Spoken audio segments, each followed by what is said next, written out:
பதினெண் சித்தர் திருவடிகள் போற்றி. எனது ஆசான் திரு கொங்கணவர் அவர்களின் பாதங்களையும் வணங்கி இன்றைக்கி நம்ம வீடியோ பதிவு ஆரம்பிக்கலாம்.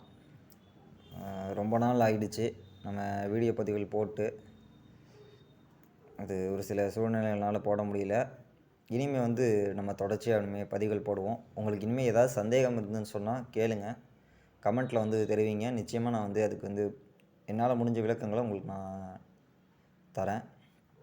இன்றைக்கி நம்ம பார்க்க போகிற பாடம் என்னென்னு சொன்னால், ரொம்ப நாள் கழித்து வரோம் இல்லையா, ஒரு பெரிய பாடம் ஒன்று.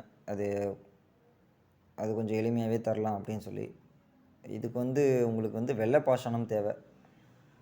அது மட்டும் உங்கள்கிட்ட இருந்ததுன்னா இன்றைக்கி இதை நீங்கள் செஞ்சுக்கலாம். நீங்கள் பதிவு என்னென்னு சொன்னால், துருசு சுண்ணம், கடுங்கார துருசு சுண்ணம் செய்யக்கூடிய ஒரு எளிய முறை. இதுக்கு தேவை வெறும் வெள்ளை பாஷாணம் உங்கள்கிட்ட இருந்ததுன்னா போதும். சரிங்களா? அது எப்படி செய்கிறது அப்படின்னா, உங்களுக்கு அதாவது ஒரு 35 கிராம் துருசு, ஒரு பழத்தில் 35 கிராம் துருசை ஒரே கட்டியாக எடுத்துக்கோங்க. ஒரே கட்டியாக தான் எடுத்துக்கணும், சின்ன சின்ன பீஸாலாம் எடுக்கக்கூடாது. எடுத்துக்கிட்டு 35 கிராம் துருசுனா 35 கிராம் வெள்ளை பாஷாணம். இதை சுத்தி பண்ணி எடுத்துக்கோங்க.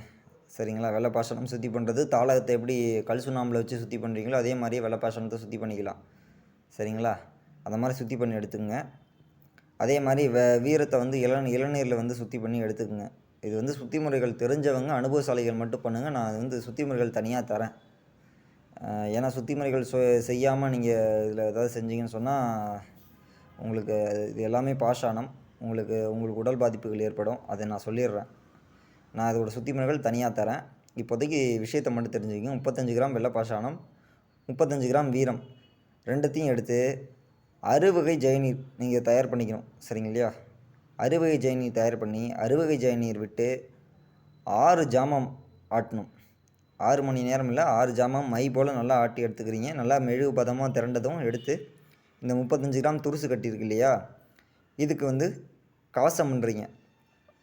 இந்த துருசு கட்டி கவசம் பண்ணி எல்லாத்துலேயும் அந்த துருசுக்கு முழுசாக நல்லா சமமாக எல்லா சுற்றியும் சமமாக பூசி உலர்த்தி அதை காய வைக்கணும்.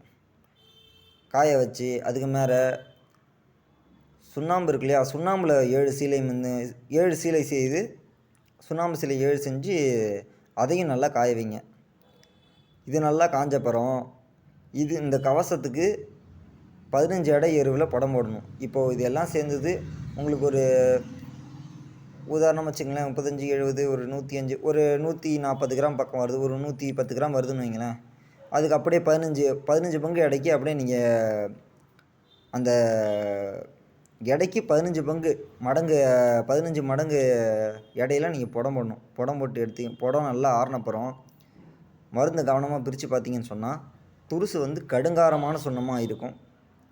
இதுக்கு வேறு எதுவும் தேவையில்லை. இந்த வீரம், பூரம் இதெல்லாம் எதுவுமே தேவையில்லை. வெள்ளை பாஷாணமும் அறுவை ஜெயநீர் மட்டும் இருந்தால் போதும். எடுத்து இதை நீங்கள் என்ன பண்ணிங்கன்னா, சுண்ணமானதுக்கு அறிகுறி என்னென்னா, இதில் கொஞ்சோண்டு இந்த சுண்ணத்தில் கொஞ்சமாக எடுத்து அதில் திராவகம் விட்டு, ஏதாவது ஒரு திராவகம், வெடிப்பு திராவகமோ அறுவை திராவகமோ ஏதோ ஒன்று விட்டு பார்த்தீங்கன்னு சொன்னால் அது பச்சை அடிக்கக்கூடாது. பச்சை அடிச்சுன்னு சொன்னால் அதில் உள்ள அந்த துருசில் உள்ள செம்பு இன்னும் சாகலைன்னு உங்களுக்கே தெரியும். அந்த சாகலைன்னு நம்ம சுண்ணம் முழுசாக முடியலாம் நம்ம கணக்கு பண்ணி திருப்பி என்ன பண்ணணும்னு சொன்னால், இந்த மாதிரி பச்சை வந்ததுன்னு சொன்னால் மறுபடியும் இதே மாதிரி வெள்ளை பாஷாணத்தையும் சமன் வீரபாஷாணத்தையும் சேர்த்து அறுவை விட்டு அரைச்சி துருசுக்கு கவசம் பண்ணி மறுபடியும் இதே மாதிரி ஒரு படம் போடணும். போட்டு எடுத்திங்கன்னா கட்டாயமாக துருசு கடுங்காரமான சுண்ணமாகும். இந்த துருசு சுண்ணத்தை அவங்கவுங்க புத்திப்படி வாதிகள் பயன்படுத்திக்கலாம். இது துருசு சுண்ணம் எங்கெங்கெல்லாம் பயன்படுத்த சொல்கிறாங்களோ அந்த இடத்துலலாம் இதையே நீங்கள் பயன்படுத்திக்கலாம். இதை விட எளிமையான முறை எனக்கு தெரிஞ்சு எதுவும் இல்லை. சுண்ணங்களில் உயர்வானது துருசு சுண்ணம் தான். இதை கொஞ்சம் பயன்படுத்திக்கிங்க. நான் அந்த வீரம் சுத்தியும் வெள்ளை பாஷாணம் சுத்தியும் அடுத்த பதிவுகளை தரேன். முடிஞ்சால் வெள்ளை பாஷாணம் வைப்பு இன்னும் ஒரு சில பதிவுகள் கழிச்சு அதையும் தரேன். ஏன்னா வெள்ளை பாஷாணம் கிடைக்காது. இப்போ இந்த பதிவு போட்டோன்னா அதுக்கு யூஸாக தான் இருக்கணும் இல்லையா? வெள்ளை பாஷாணம் இல்லாமல் இந்த பதிவு பார்த்து என்ன பண்ணுவீங்க? அதனால் வெள்ளை பாஷாணம் பதிவும் ஒரு 2 நாள் 3 நாள் கழிச்சு தரேன். உங்களுக்கு நேரடி வகுப்பு ஏதாவது வேணும்னு சொன்னால் நீங்கள் கமெண்ட்டில் சொல்லுங்கள். நேரடி வகுப்பு நம்ம நடத்துகிறோம். சரிங்களா? அதுக்கு பயிற்சி கட்டணம் உண்டு. நேரடிக்கு ஆன்லைன் கிளாஸும் போய்கிட்டு இருக்கு. ஆன்லைன் கிளாஸ்லேயும் நீங்கள் கட்டாயமாக கலந்துக்கலாம். ஆன்லைன் கிளாஸுக்கு தனியான ஒரு கட்டணம். இது வந்து நான் ஒரு வியாபாரம் மாதிரி சொல்லலை. கலந்துக்கணும்னு நினைக்கிறவங்க கலந்துக்கலாம். நான் கட்டாயம்லாம் சொல்லலை. நம்ம இது அது இல்லாமல் நம்ம யூடியூப்பில் தனியாக வீடியோ போட்டுக்கிறோம். ஏதாவது சந்தேகம்னா கமெண்ட்டில் தெரிவிங்க. கிளாஸில் கலந்துக்கணும் அப்படின்னு அவசியம் இல்லை. விருப்பம் இருக்கிறவங்க வந்து நிச்சயமாக வந்து சேர்ந்து கற்றுக்கலாம்.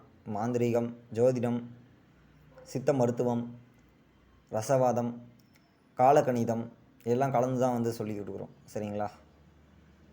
விருப்பம் இருக்கிறவங்க கமெண்ட்டில் வந்து உங்கள் நம்பர் சொல்லுங்கள். உங்களுக்கு நான் வந்து அனுப்பி விட்றேன். வாட்ஸ்அப் லிங்க் அனுப்பி விட்றேன். வேறு ஏதாவது சந்தேகம் இருந்தால் கேளுங்க. அடுத்த பதிவு நிச்சயமாக தொடர்ந்து போடுவோம். நன்றி, வணக்கம்.